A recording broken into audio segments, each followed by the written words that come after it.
Welcome into the Orange Crush podcast. Cody Roark, Rachel Vigil. I am wearing my professional yapper sweatshirt today because we have two professional yappers in Russell Wilson and Sean Payton. Oh. And boy, oh boy, is the drama thick there, Cody. It doesn't surprise me, right? Like, here's the thing, too, and I'm curious for your thoughts. I feel like Broncos fans have a different opinion. Like, Broncos fans are like, yeah, like, who cares what Sean said? But at the same time, it's like, can you be mad at Russell Wilson for firing a shot back? Like, Yeah. I can't be mad at him. And obviously, Sean said that my comments weren't a shot at him. I could see how he perceived that. But I don't know. Rachel, do you believe him? Okay, my whole thing here is that the divorce was quote unquote messy, right? Yes. Like it was a messy divorce between these two. Whether or not Sean didn't mean to, I could see him just talking about Dart, right? Like he's a good quarterback. He's got a bright future here in this league. But because of how messy the divorce is, it's no matter what going to look like Russ. Like he was talking about Russ. Like no matter what, if it had been another quarterback, whatever. And that just tells you how bad the relationship between those two were. Otherwise, you don't come out and you don't say anything, right? Like if things were fine and it was just like, oh, like that's kind of a weird comment. Russell Wilson was never going to tweet about it. But this tells you that it was a bad, messy divorce. These two do not like each other, okay? No. All of the talk when Russ would get up at the podium, when Sean's yelling at him and all that stuff, and he's like, no, we respect each other and all that. Like, that was complete BS, all right? They were trying to make a marriage work where they clearly, one wanted to go out for dinner, one wanted to eat in for dinner. It was never going to work. This was a messy divorce. Whether or not the comments were about Russ, I feel like I can see it both ways, right? Like, Sean Payton probably wasn't really thinking about Russell Wilson in that moment, but it definitely came off that way. So I don't know how I feel. I don't know if he's telling us the truth or not. Yeah, I mean, I would say like the comment where he says we were hoping they would make that change before, like like long after our game, essentially. So and that's where it's like, you know, I feel like what we do as human beings, you know, like sometimes we're talking about something, we can link something back to maybe a conversation we had with somebody, right? And maybe it didn't come out the way Sean intended. But I think when you do look at it, it certainly does come across as jab. And like for Russ, of all people to say something, I think goes to show like how he certainly feels about Sean. Like he was not happy. I mean, there's times I've talked to Russ off the record and, you know, we get a different Russ when we talk to him off the record versus like what you see at the podium. Yeah. But I was kind of like that version of Russ, like firing back a little bit. There's a whole laundry list of people that have said crazy things about Russ.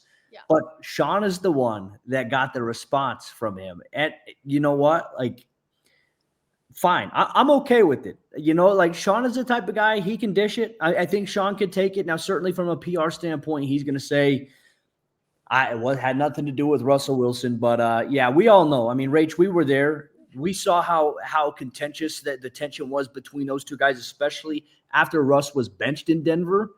You could tell these guys did not like each other. And that's okay. That's the football league. That happens all the time. How many times can you say, I'm not a big fan of that coworker? Like, it happens, right? It was surprising that Sean took the job knowing Russ was obviously supposed to be the QB of the future if he's not a big fan. One way or another, it's like moving on past all that. My thing is when Dart got hurt, I forgot Russell Wilson was the backup QB just because of how crazy, you know, that game was. And I was just like, oh, like they showed him on the sidelines and I was like, oh, I forgot, right? Going into it, I of course remembered. But when I saw him, I was like, oh, like I forgot about this storyline. I can't imagine thinking about that storyline post, like in that press conference either. You know what I mean? That's where I'm just like, out of all the things we were thinking about, Russell Wilson was not on the top of my mind. I can't imagine he was on the top of Sean's mind. So I don't know. I kind of want to give Sean a little bit of grace here, but like you said, he does dish it and he can definitely take it. So I don't know. Yeah, you know, I have mixed feelings. The drama machine always spins here in the world of this thing called football that we love to cover. But no, and like I said, I mean, you know, I will say my critique here with Sean and is more along the lines that, you know, when he came in, remember he said he wants his players to be anonymous donors. He doesn't want them to put bulletin board material out there. What does he do? A few months after that, you have Latte Gate where he talks about Nathaniel Hackett. And, you know, and then you just got like these little bits and pieces. It's like, do as I say, not as I do. Sean obviously has earned that right in his position, but it's just like, you can't ask your players to do certain things or to stay away from doing certain things like tweeting or social media when, you have these perceived shots that you take at somebody else. But, I digress. Okay, here's my other thing with that, though. Bo Nix is in every single commercial when I turn on my TV. I love it. Every single one. I do, however, find it interesting that he did that like YouTube series. He had one episode and then it just stopped. Mm-hmm. And I was like, oh, interesting. Like, why are we stopping here? I thought we were going to get a little bit more. But I'm like, you can't tell Russ that he can't do it and then tell the young QB, like, I'll go for it. But every single commercial, although I have to say, the one he does with Peyton Manning where he's the sideline reporter, he killed it. He nailed that commercial. I didn't see that one. The only one I see is like the ENT Credit Union where he's like in his truck and this old lady's behind him. He's like, give me 1 sec. Like, oh, I haven't seen that one. Oh my God, that means there are so many more commercials with Bo Nix that we haven't seen. You have to watch the one with Peyton Manning. No, it's great. Bo's great. Like, I think Bo's fantastic. And obviously, I know you finally saw that TikTok video that I was telling you about of their dances. My God. It's great. Hold on. Let me just see if I can show like a little snippet of it. Just so fans could get the perspective that, like the theme now is like when the Broncos beat a team, like they're like, I can't believe that so-and-so team lost to these divas. It is so funny, everybody. Cortland's is hilarious. Like, yeah. Okay. Cortland does all the TikTok dance. Let's see. Bonito. Okay, I'm going to turn it down so we don't get copyrighted, but you guys can, like, get the point. Like, this is hilarious. Pat of all people, too. We gotta ask Pat about these, like, celebrations. Yeah, like, where are these coming from? I've never seen them on their social media. Their wives probably. Gotta be the wives. Hilarious. Gotta be the wives here. Oh my gosh. Anyways, they're so funny. But let's get into my go-to favorite. Like anytime that pops up, I'm like, honestly, this is hilarious. My wife loves it. You have to watch the entire thing too, because it just gets funnier and funnier and funnier. I'll post it back on my story again today for anybody that wants to watch it. It's so good. Locker room though. Obviously, Monday, despite the win, had to be rough when looking at the film, and a lot of guys said like there was a lot to take from it. We have a lot of areas we need to clean up. What was your initial, I guess, who did you talk to in the locker room, first of all? And I always talk to different people. Yeah, we talked to Coop for a little bit. Yep. Talked to Riley for a bit, and then in Bonito. And then I just went, I was talking with a couple other players, just like off the record stuff. Like we were talking about having media drop on a whiteboard, like play designs and coverages, and they have to name like what it is. Like, cause the social media team, like the group of girls that does social for the Broncos, I think they were doing like a spelling contest, like having players spell words. We'll see. Obviously, it released this week here, but just the vibe this week is that they know what type of test is coming to town here with the Cowboys offense. Obviously, very explosive, puts up a lot of points. And Jonathan Cooper, told me essentially, Dak knows that system like the back of his hand. He knows where he wants to go with the football, and he's making great things happen within the pocket. So, it's a challenge this week because Dak Prescott's been sacked 8 times, tied for second in the NFL, least sacked alongside Bo Nix. So they know what type of test it's going to be this week. There's no lax, I would say. There's no lax in the locker room. Like it's very much like we want to keep the streak rolling. Honestly, when you look at the matchup of this game, it is so evenly well balanced that it's going to be literally a dogfight when you watch this game. I think it's going to be absolutely fascinating to see who wins that battle, right? Who is going to get sacked more, or is nobody going to get sacked? Like, how's the offensive line going to look? Also, we've got to give it to the offensive line last week. Despite the changes, they did really good. They meshed well together. And Alex Palczewski got a game ball. I know. I was so happy for him. He did really well when looking back on it. So I hope that they lean a little bit more into kind of using things. Like I understand when you put somebody new in the offensive lineup, you may try to avoid doing certain things just because you have a guy there that doesn't really know everything that he needs to know at that position. So I think this is a great week. I mean, Rachel, the Broncos offense has to exercise some of their demons here this week. I know that they've changed their approach. They've said that they're all like watching film as a whole entire unit, not just positions. That this is a week, and it was Bo Nix's idea, apparently. So QB1. I love this move. Yeah, Sean Payton said that Wednesday practice looked different than previous weeks, and he said, something along the lines of you got to replicate what it looks like on Sunday on Wednesday. I love that. I love that we're seeing differences. Like, Sean's not sticking in his ways of, I've done this for so long. He's clearly seeing that things aren't working, so we got to change it up. We got to figure out what's going to allow them to have success on Sunday. I love that. I love that it was Bo's idea too. Okay, QB1. Yeah, well, and Mike McGlinchey said it best. He said, we're too good to be playing the way that we are on offense. He says, if we can't get it right, like, we're not going to reach our goals. Like, there's this very sobering reality that they understand that they're in their own way, that the stuff that they're trying to achieve, they're not getting there because of this rut that they're in on the offensive side of the ball. And we know you can't always rely on a fourth quarter comeback like that. Like, what we saw was historic. It was great. Bo Nix, obviously, is very great at coming back. We don't talk about that clutch factor enough in those situations, but you shouldn't find yourself in those situations every week, right? Like, especially down 19-0 against this Cowboys team that's averaging over 31 points per game, 390 yards are the highest. I mean, they're the second highest scoring offense, but they also are producing the most yards per game. Yep. They have really good weapons. Dak's playing at an MVP level, 16 touchdowns to only 3 interceptions, sacked 8 times. And they just got CeeDee Lamb back last week, and he had 5 catches for over 100 yards. And Pickens is a dog, as we all know that. So this is going to be a tough matchup here. Well, you can't forget about the running game, too, a name that Bronco fans are going to know very, very well. Javonte Williams is having one hell of a season. I'm happy to see him have a good comeback. He needed it. Second leading rusher right now in the NFL, which is very interesting. And look, I think that Cowboys O-line is good, but I think Javonte's he's capitalizing. I think he's already tied his career high in rushing touchdowns so far. We're not even halfway through the season. I'm happy for Javonte. I mean, it's just clear that, like, he and Sean didn't fit in terms of their offense, but Sean obviously said he's a terrific player. There's no ill will between those guys, which you love. But, talking to Coop, he's like, he's asked a question about whether or not, you talk trash a little bit to a former teammate. He says, no, nothing like that. He's like, just trying to, hit him a little extra hard and maybe chirp here and there. He said, but the idea is just, we got to come out here. We got to stop the run and we got to get to the quarterback. And so, very business approach from Jonathan Cooper this week. You know how it is. We were sitting in there before we even went up to Coop. And, of course, everyone's going to definitely ask about, like, the Dre Greenlaw thing. Of course, they're like, no, we can't talk about Dre. Like, we're not allowed to. So, yep. They know the rules out there, which is always Coop didn't like it though. Slips a little, you're like, Coop wanted to say something. Oh, of course.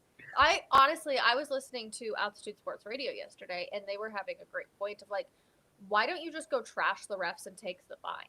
You know what I mean? But at the exact same time, Sean led by example in that. Like, the fact that he ran out onto the field and, like, you can't. I want to know what was going through Sean's mind. Was he just literally not thinking at all? And I think he blacked out. Hire somebody? Who is it that has somebody that literally pulls him back? The get back guy. I don't know who that is for the Broncos, though. Do they have him? Yeah, they do. Well, I don't. He should be fired. He did do it. Sean saw red and just went whoop. I mean, Rachel, when that play happened, like, obviously all of us in the press box were like, wow, that's such a terrible call because the ref threw the flag so late. I loved what Pat Surtain had to say on his podcast about it, though. He said he laid into the ref, hurt the ref's feelings. I love that. But Sean, Sean was at, like, their own 45-yard line. He beelined all the way down to the 2-yard line. So he got about 55 yards in. Like, I watched him, and I was like, you could see smoke coming out of his ears when he was marching towards that ref there. And, of course, he let the ref have it. They threw the flag. Because one of the flags were already on the ground, one of the refs threw their hat up in the air. And I was like, at that point, I was like, Sean's ejected at this point. Like, yeah, no kidding. Okay, I didn't realize that they also had somebody, like, on the staff that pulls him back, too. Yeah. So they usually have someone who's like a designated get-back guy. But I don't know who that is. I don't know if it's his assistant, Paul Kelly. I've never seen anybody one way or another. I'm gonna ask one of the players this week. Who's the get back guy on the sideline? Again, I'm like new. Obviously, I feel like it's Sean McVay. I think he always. He's got the guy. He's like hugging him around the waist and is like pulling him back. Yeah. But they should have chased down Sean. Okay, chase him down. Get to the 35-yard line and at least pull him back before he goes all the way down. That's crazy to me. Yeah, I don't know where the get back guy was in that situation, but that's interesting to see. I also read something that Justin Sternat is expected to be fined, which I think is complete horseshit in my opinion. What play? End of the game. Oh. Justin didn't really do anything. Like the ref bumped him, so Justin looked like this, like yeah. Maybe he said, "Get the fuck out of my way," or like what, But it's like you're gonna fine Justin for that. That's the NFL flexing their like inherent. They do protect the refs a little too much sometimes. I think I would love if you made the refs available for even 3 minutes, right? Like we get players for 8 minutes, like usually pretty much on the dot. We're not getting it, which is funny because I don't think people recognize like we're very limited on the player interactions we get. Now for a lot of coaches, it's like I think they have to talk for 10 minutes. Mm-hmm. Like it was Hackett who was like almost 10 minutes on the dot every single time. So that's why we all joke when Sean does a 30-minute press conference because he really only has to talk for 10. But he is just like, nope.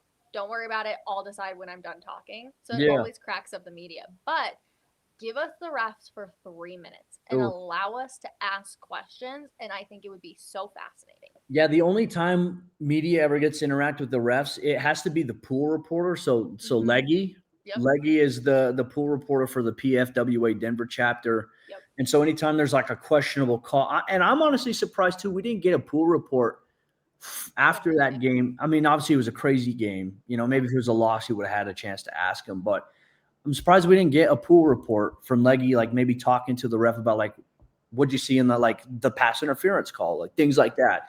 I don't know. I think the refs have too much power. Look, this ain't even their full-time gig. They have little side hustles that they do, like their principals, lawyers, whatever you want to, name it. I just think that the NFL, and I understand, like officials have a very tough job, but they also should be able to be brought, like they should be able to answer for some of the calls that they make. And I think right now what we see across the league, it's too flag littered right now. Like every game you tune on, like Monday Night Football, flag. Both Monday night games that we watch, I was like, this is like no one wants to watch all this yellow. Like they're so worried about slowing down the course of the game. Well, guess what? You're throwing flags left and right. Well, and the Broncos, again, another 120-plus yards of penalty yards this week. Like, they got to clean it up. We talk about wanting to get where they want to go. You can't do it when you are battling against yourself half the time. It's going to sink them this season if they can't find a way to overcome it. You can only sustain so much defensively for the course of an entire year. That's why you have to hope the offense gets going, so the offense can start to carry some of the weight as well. I mean, the defense, the shoulders, the backs, they're killing them there at this point. And that's what worries me a little bit about this week's game against the Cowboys, because, Rach, they got a kicker who could probably boot it from 70 at altitude. Brandon Aubrey. This guy has a leg unlike any other. We always talk about Justin Tucker. Obviously, he holds the record. Yeah. This guy. He might break it. If they get a chance before halftime, they might try to set up the longest field goal in NFL history. Which, honestly, do it. Why not? I would I love watching. It was the Miami game when the Broncos got slaughtered. We all remember that one. No. I was pissed that they didn't go for it, so that we were going to be in the record books. Even if we're on the other side of things, that game was ridiculous in every single level. I'm always here to watch a record be broken. Look at the fall off from Miami then all the way till now. Isn't it crazy? It's got to be studied. Struggling. It has got to be studied. And Tua turned the ball over. That's where he's going at this point. But here's my I'd say the one aspect that worries me outside of obviously we know Dak is playing at a high level. They got Pickens and CeeDee Lamb, Jake Ferguson at tight end. He's got 50 catches so far through 6 games. He's playing really good football right now. Yep. What worries me the most besides that is Denver's special teams, because Javonte Turpin is speed demon. He's a great returner there for Dallas.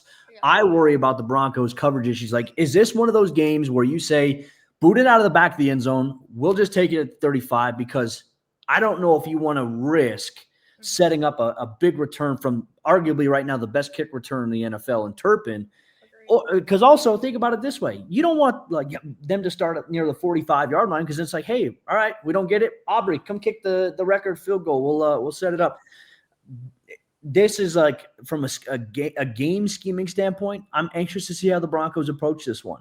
No, I'm going to be very, very intrigued, and I'm really happy that this game isn't in Dallas. I'm very happy that it is going to be here in the Mile High City. Broncos country travels well to Dallas, though. Ooh, I would be really, really scared. But it's because this team, We go back to it every single week. I have no idea what the identity of this football team is. So we got to be able to figure it out. I'm glad they're changing things up. Also, did you hear Riley Moss's answer about if the Cowboys are still America's team? Yeah, no, I did. That was great. I love it. He said, I was born in 2000, so no. And I'm like, the fact that you were born in 2000, that just kills me a little bit. Gosh, yeah, he was born 6 years after me. That's Yeah, crazy. we should honestly go up because I forget all the time that a majority of these guys are younger. I wonder if they feel older than like some of us. I know. Like I look like I'm 21, so I'm like, do you think I'm 21 or do you realize that I'm 4 years older than you? You know what I mean? Yeah, it's a weird dynamic. Honestly, I think about it. I'm just like, I don't know about that. Like, I do feel old, but I feel young being around these guys at the same time. For sure. Well, it's crazy. Their energy levels are insane if you think about it. I'm trying to think. Coop is the funniest. Coop is hilarious. Roach is hilarious. Coop is really funny. Riley Moss, I think if you sat down with him at dinner, I think he would have you like dying of laughter. Oh, he's great. Riley's great, and I always feel like too, like what most fans don't recognize. Like Riley, I feel like gets an unfair amount of hatred towards him. Agreed. And people don't realize it's because you're playing opposite of Pat Surtain. But also, if people like paid attention and watched the games, Riley Moss is allowing the second least completion percentage against right now. The second lowest completion percentage against right now in the NFL. Like based on the number of volume and targets, he's allowed I think he's allowed 20 catches on 45 targets for 200 something yards. That's pretty damn good football. Like I think people are just so overreactionary to some of the other stuff. Like there's like anytime, like people don't realize cornerbacks are going to give up plays. Pat's going to give up plays. Like if Pat saw a large volume of targets, Pat's going to give up some plays because that's just the nature of the position. And I love how Pat talked about that in his latest podcast, closed on Sundays, which is available. Like I encourage people to go check it out because he talks about Riley. He talks about the nature of the game and how corners are evaluated. I just think that Riley has such an unfair microscope on him. Well, and Sean gave Riley his roses as well, talking about him and how well he's playing. But also for the podcast, Pat's like energy, what's the word I'm looking for? Pat's personality, there it is starting to shine a lot more. I love it. Pat is very much a like, okay, back to business type of guy. Like he's not going to get up there and joke with you a whole bunch. He's very straightforward. His personality is starting to come out a lot in these podcasts, and it's really fun to watch. I love that because Pat doesn't have to be business, business like over there. Like when we interact with Pat, like when Pat's at the podium, Pat is super professional, he carries himself the right way. And then, when he's on the podcast with Terry on, and, they just had Devontae Smith this week, and it's like, they all know each other. They're close. Like it's like you get to know Pat a little bit more, like in the ways like I've gotten the chance to get to know Pat personally like that over the course of the last couple of years. But now it's like the whole world gets to see that version of Pat. Yeah. He's funny. He's laid back. Like we get to see the TikTok dances that, obviously he did as well. Like, and I'm just like, all right. But Pat's a hilarious, fun human being. Yeah, he is. You know who else is really funny? Which one? DJ Jones. Oh, yeah. Love DJ. He is just so funny. I'm trying to think of like who else in the locker room I think would just be hysterical. I'm trying to go opposite side of the locker room down by like Bo and Cortland. Like Troy's very much like love Troy. Straightforward though. Yeah. He's very professional. Evan's very professional. Troy's great. I'm trying to think. You got Cortland. I know. I'm trying to think of Bo.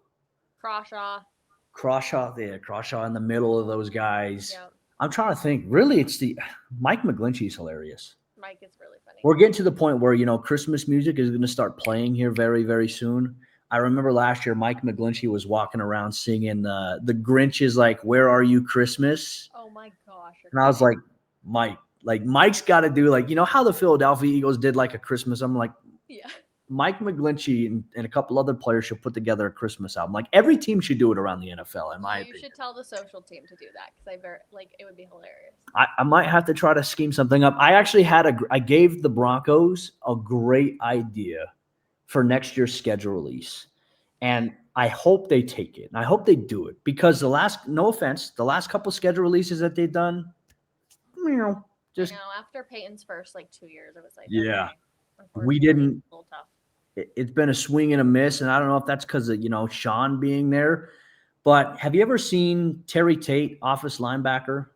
Mm-mm. You haven't seen that? Okay, so for example, I might have, but I'm really bad with names and that kind of stuff. So I'm gonna show you this one thing real quick. Okay. I told him, I was like, you guys should do like somebody is trying to leak the Broncos schedule inside the building, and Dre Greenlaw is your office enforcer. So for example, Break was over 15 minutes ago, bitch. Oh my gosh. And then you get this one right here. You need a cover sheet on your TPS reports, Richard. That ain't new, baby.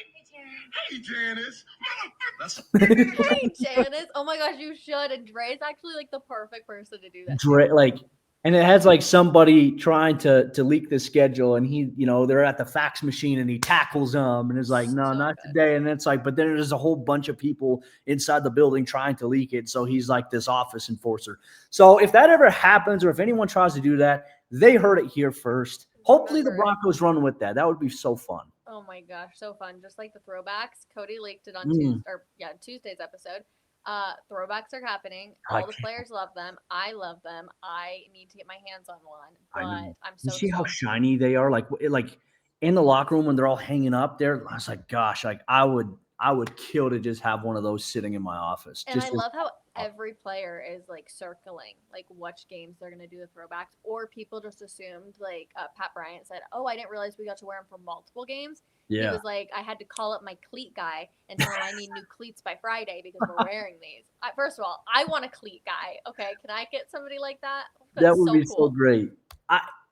Did you see as well when they released that graphic? They had like obviously two with like the color of the throwback helmets. Yeah. And then that Thursday night one against the Raiders, it's white. Is there something that we should be reading into that maybe? Maybe. I'm curious. I'm so curious because like could they unveil an entirely new uniform, like a white throwback? They have the white helmet. They do. I don't think they would. So it's the throwback, but it's like, are they going to debut a white uniform? Maybe it is that. Maybe they'll wear that with, I don't know how that would look. The white helmet with the D logo. I don't know how that would look with like the throwback navy blue. But my thought was like, they're going to wear the helmet, right? The blue helmet that we're going to see this weekend with an all new white jersey. Kind of throwback from like the Bengals white out jerseys. In a sense, yeah, but like the white version of the throwback where it's not like the orange. Yeah. But it's like white with the color, like with maybe the it's lighter blue, and the like orange stripe on the shoulder, right? We're fixing to find out here in 2 weeks though. I didn't notice that, so I'm glad you did. I did. It's gonna be here before we know it. I know, because what they play Cowboys, Houston next week. Dre's gonna return. I think Dre lives in Houston, essentially. Like he's got a house in Houston. Or I don't know if he's from Houston. But Dre is going to make his return against D'Amico, who obviously he knows very well. And then you have a Thursday night game against the Raiders, who are just god-awful. Just god-awful. I can't stand watching that team. They're garbage. Like Pete Carroll might be most in the AFC West. The Chiefs. Okay. And the Raiders. I feel like it's equal. 1A, 1B. Okay. I just can't stand the Chiefs. The Chiefs because of how good they are, but I'm not gonna lie, I'm a big Andy Reid fan. Like he's just good coach. That he eats a burger after winning the Super Bowl. Like, come on, how can you actually like him as a person? We'll see. We'll pay attention to see how many people actually make it this far into our episode. You like Taylor Swift's new album? Yes. Here's the thing. So funny that you asked this. Might be her best album yet, in my opinion. Oh, really? Okay, so I usually can once I learn the stories behind all the songs, I can really get into them. Like I'm a type of girl. I've listened to it like straight through once, and there were 2 songs that stuck out to me. But I'm trying to get on board. But her last album was so iconic to me that it's been hard to change over. My wife loves Taylor Swift, and there's she listens to all the sad songs. I'm like, why are you listening to the sad songs? Like you're happy. Because it's the best feeling in the world that you can listen to the sad songs, but be in a happy relationship. And you're it's so crazy to me. It's so crazy to me. I'm trying to think, what the hell song does she listen to all the time? You could do it with a broken heart. No, it's not. Banger. It's not that one. Gosh, I can't even remember what it is. There's like a million of them. I could sit here for like 10 minutes and try and list them off. I think it's like The Saddest Man Who Ever Lived or something like that. Oh, yes. Yep, that's a banger. And I was like, Jesus, I was like, this is depressing. Like, she's listening to it. Like, so here's the thing. Anytime that I'm driving, even if I'm riding passenger, I drive all the time. My wife doesn't like to drive. I drive. Yep. I never get the aux cord. I never get to listen to any music that I want to listen to. We're always listening to Taylor Swift or Gracie Abrams or all this. Oh and I go crazy about it. But I would say, like, Taylor's got some bangers. Like, she's got some bangers. I ain't gonna lie. You're a hater just to be a hater. Okay? Yeah, like, and here's the thing. Like, personally, like, I love Taylor Swift as a human being. So when I was in high school, one of my classmates, her sister was 2 grades below us. She had cancer. Taylor came out and hung out with her at her house. And then no way. And then in like 2015, when I was a teacher, we had an 8th grade student in our school district that also had cancer. Taylor came and hung out and spent the whole day. Like, I have nothing but respect for someone who does something like that. So I love that. And that's the type of stuff you don't see all the time. Like, you wonder how many, the fact that she's come to Colorado twice for that, I can't imagine how many times she's been everywhere else. Yeah. No, I think she's a really fantastic person. I applaud the way that they've handled all of the critical comments about their relationship, and Travis is funny. And honestly, I die too when people are like, she's gonna do the Super Bowl. Have I already given you this rant? No. Oh my! I'm like, why would she want to do the Super Bowl halftime show if her boyfriend at the time, could possibly be in the game? Like, make that add up, everybody. And she said herself that she doesn't. Why would she want to be thinking about like the choreograph and all of this jazz when she could just be sitting there? It's not like she needs the money. Granted, I still think it's crazy that the artists have to pay for their own Super Bowl performance. Yeah, it's honestly, insane. It's the wildest thing. But then again, it's the NFL. Like, the NFL, you learn more about the business side of the NFL the more ingrained you get into this industry, and it's just like, nothing shocks me anymore when it comes to the league. We'll see. We're going to make a lot of people mad because they're like, what are you guys talking about Taylor Swift? Like, get over yourself, tough macho man, and just enjoy it. Just enjoy it. Go listen to a Taylor Swift song, and maybe you'll be in a better mood. But you know what? If you don't want to listen to Taylor Swift, go listen to some Bad Bunny, and it'll transform you to want to listen to Taylor Swift. Because that's what I don't know what the hell he's saying at the time, but good beats. Good for Bad Bunny. I love the halftime shows. Like, it's awesome. You can see performance. I love the Kendrick Lamar one last year. That was great. But the Super Bowl is always a controversial topic.